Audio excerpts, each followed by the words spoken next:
ఉత్తరప్రదేశ్లో బీజేపీకి భారీ దెబ్బ తగిలింది. 2014లో బీజేపీనే స్వయంగా 71 సీట్స్ గెలుచుకుంది. 2 సీట్లు మిత్రపక్షమైన అప్నాదల్ గెలుచుకుంది. NDA 73 seats. 2019కి వచ్చే వరకు బీజేపీ టాలీ 62కు పడిపోయింది. ఒక 9 సీట్లు కోల్పోయింది. ఈసారి ఏకంగా 29 సీట్స్ తగ్గినాయి.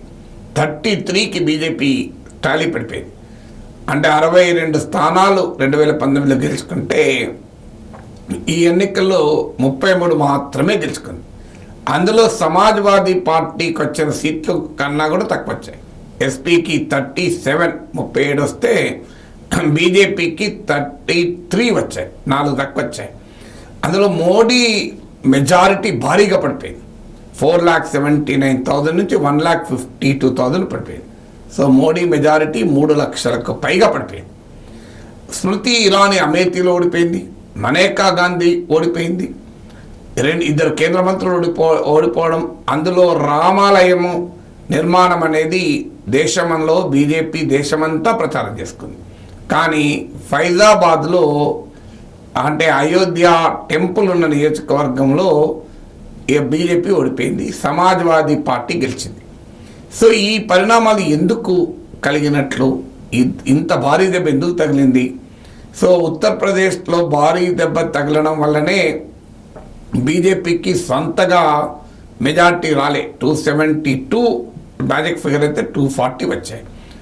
మొదటిసారి 2014, 2019 తర్వాత మొదటిసారి బీజేపీకి సొంతగా మెజారిటీ కోల్పోయింది.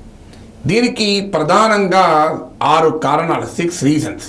ఒకటి, బీజేపీ 2014లో Lok Sabha election, 2017 assembly elections, 2022 assembly elections, 2019 Lok Sabha elections, ఈ వరుసగా 4 ఎన్నికల్లో కూడా విజయాలు సాధిస్తూ వచ్చింది. ఈ 4 ఎన్నికల్లో విజయాలు సాధించడానికి ప్రధానమైన కారణం బీజేపీ సోషల్ ఇంజనీరింగ్. ఇక్కడ ఎస్పీ ముస్లిం యాదవ్ కాంబినేషన్లో గెలుస్తూ వచ్చింది. Yadav dominated party. Mayawati Dalit politics చేసినా కూడా అందులో జాతవ్ కమ్యూనిటీ డామినేషన్. సో బీజేపీకి ఆల్రెడీ ఠాకూర్లు, బ్రాహ్మణ్స్, ఈ అప్పర్ కాస్ట్ ఓట్ బేస్ ఉంది. అందువల్ల ఆ సోషల్ ఇంజనీరింగ్ ద్వారా నాన్ యాదవ్ ఓబీసీస్, కుర్మీస్, కుష్వాహా, సైనీస్, ఇలా రకరకాల మౌర్యాస్, ఇలా నాన్ యాదవ్ ఓబీసీస్ అంటే with in the backward classes dominant ఆధిపత్యం చెలాయించే ప్రధానమైన ఓబీసీ అయిన యాదవులకు వ్యతిరేకంగా అసంతృప్తితో ఉన్న యాదవేతర ఓబీసీలను బీజేపీ ఆర్గనైజ్ చేసింది. దాంతోపాటు జాతవ్ డామినేషన్ను పట్ల అసంతృప్తిగా ఉన్న నాన్ జాతవ్ దళితుల్ని మొబిలైజ్ చేసింది. దీంతో అప్పర్ కాస్ట్, బ్రాహ్మణ్, ఠాకూర్, అలాగే Rajput, so Rajput, Thakur, Brahman, so Rajput Thakur similarity ఉంటుంది. సో వీరితో పాటు ఈ non Jatav Dalit, non Yadav OBCs, ఈ సోషల్ ఇంజనీరింగ్తో పాటు హిందుత్వ పాలిటిక్స్, ఈ కాంబినేషన్లో బీజేపీ గెలుస్తూ వచ్చింది. కానీ జరిగింది ఏంటంటే ఈసారి బీజేపీ సోషల్ బేస్ ఎక్స్పాండ్ కాలేదు. ఎస్పీ కాంగ్రెస్ అలియన్స్ తన సోషల్ బేస్ను ఎక్స్పాండ్ చేసుకుంది. అందులో భాగంగా సమాజ్వాదీ పార్టీ యాదవ్ల డామినేషన్ను తగ్గించి నాన్ యాదవ్ ఓబీసీలకు ఎక్కువ టికెట్లు ఇచ్చారు. ఇంట్రెస్టింగ్ ఏంటంటే యాదవ్లకు 5 టికెట్లు ఇస్తే కుర్మీలకు 10 మందికి ఇచ్చారు. Kurmi the most backward class, Nitish Kumar represent చేసే ఎక్స్ట్రీమ్లీ బ్యాక్వర్డ్ కాస్ట్ కేటగిరీ. అలాగే కుష్వాహాలకు 6 ఇచ్చారు. కుష్వాహా, మౌర్య, సైని, ఈ కమ్యూనిటీస్కు భారీగా రిప్రజెంటేషన్ పెంచారు. ఈవెన్ నాన్ యాదవ్ ఓబీసీని ఎస్పీ రాష్ట్ర నాయకత్వం కూడా ఇచ్చింది. సో దీంతో పాటు జాతో దళిత్ మాయావతికి దూరం అవుతున్నారు కనుక, నాన్ జాతో దళిత్ బీజేపీతో ఉన్నారు కనుక జాతో దళితుల్ని కూడా తన వైపు తిప్పుకునే ప్రయత్నం ఎస్పీ చేసింది. ఎలాగూ ముస్లిం యాదవ్ కాంబినేషన్ ఎలాగో ఉంది. ఈలోగా రాజ్పూట్స్ గుజరాత్లో మొదలైన డిస్కంటెంట్ కాస్త బాయ్కాట్ బీజేపీని యూపీ దాకా పాకింది. మోడీ యోగిల మధ్య గ్యాప్ ఠాకూర్ ఓటర్లలో కూడా అసంతృప్తిని పెంచింది. ఆర్ఎల్డీని తమ వైపు బీజేపీ తిప్పుకున్న జాట్ ఓటర్స్ పూర్తిగా తిరగలేదు. దీంతో ఎస్పీ కాంగ్రెస్ సోషల్ బేస్ ఏమో బాగా విస్తరించింది, బీజేపీ సోషల్ బేస్ విస్తరించలేదు. అందువల్ల ఏ సోషల్ ఇంజనీరింగ్తోనైతే బీజేపీ గెలుస్తూ వచ్చిందో దానికి counter social engineering Akhilesh Yadav చేయగలిగాడు.